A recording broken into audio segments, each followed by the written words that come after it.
I'd love to get both of your reflections on this point, because it goes to the personal story, doesn't it? The fact that she is a mother and a grandmother, that her family is grieving, and that she personally would have had a tough 18 months since the loss of her husband.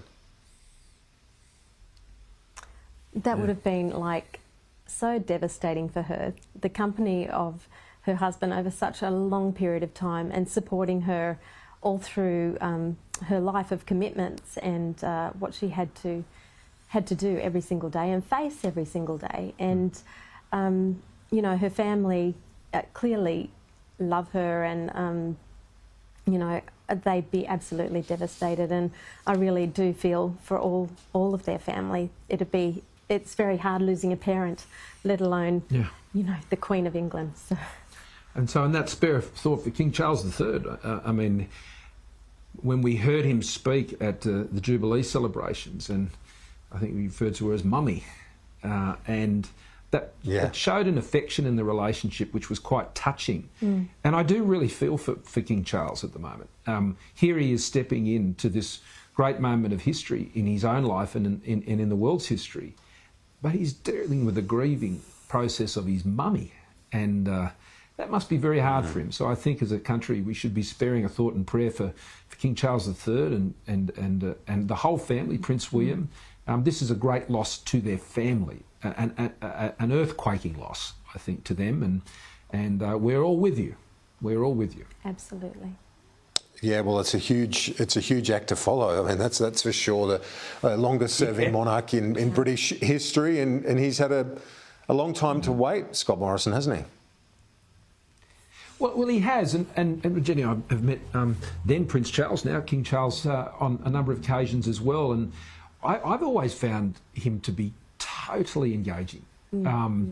He is passionate about so many things. I was reflecting on one today when we met him at Clarence House, actually, just before we went to Buckingham Palace, and he was joking and laughing and was keeping us quite entertained, I must say. But we had this quite long conversation about seabirds, and his sort of level of knowledge about so many of these issues sort of reflects that passion. So I'm not saying he's going to become a sort of a king from that point of view and taking on a portfolio or something. That's not the role. He understands that. I think he'll show great honour and respect to the nature of the role. But I think he brings something different, something new, and I think he'll be warmly received, and I certainly hope he is.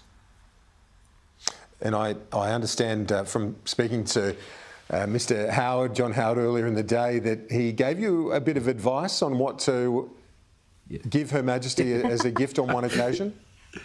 He did. Yeah, I sought advice from John on many occasions on many things, but I remember this one in particular before we went to Buckingham Palace the first time, and I rang John and I said, "What do you give the Queen?" And he said, "Mate, she loves horses. She loves the horses." And so, so we came up with the idea of the Winx biography. And so we brought it along, and I had it in the little bag there as we met, and we're bowing. I'm holding this bag, and we mentioned it to her as we gave it to her, and she was pretty keen to sort of pull it out, wasn't she?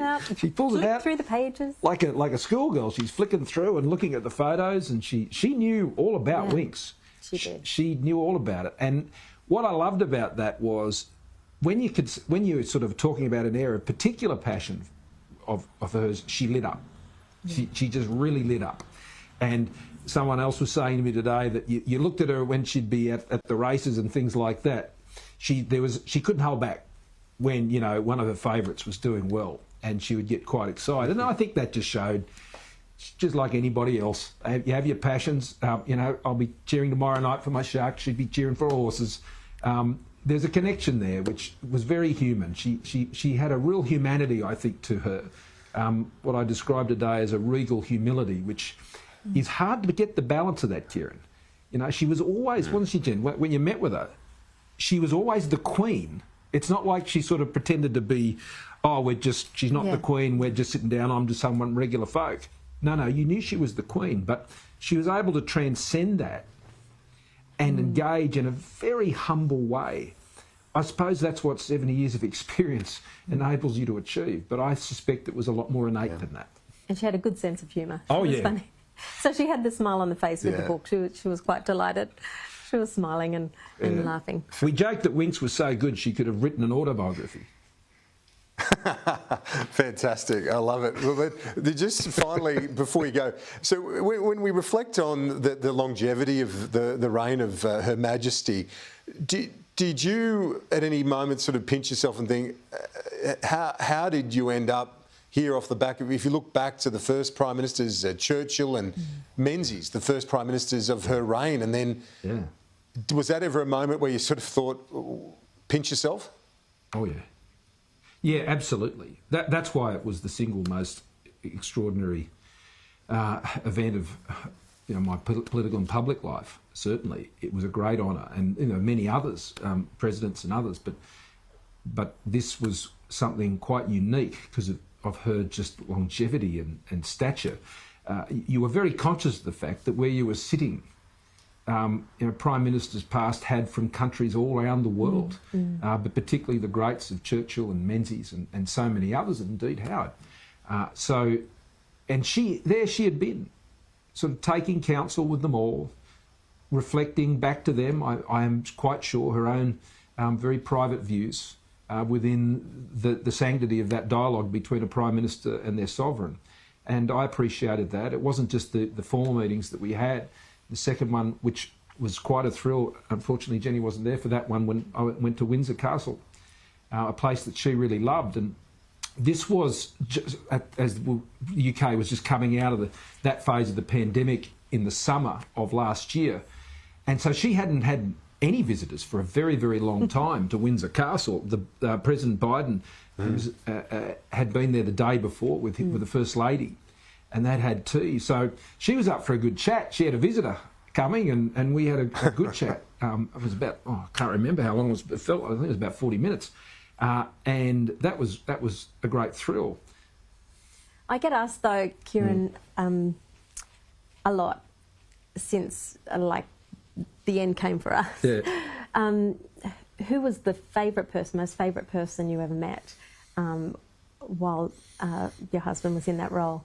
And I, without a doubt, and so many times, even just like 1 month ago, I said it was the Queen. It was the most amazing thing to meet the Queen.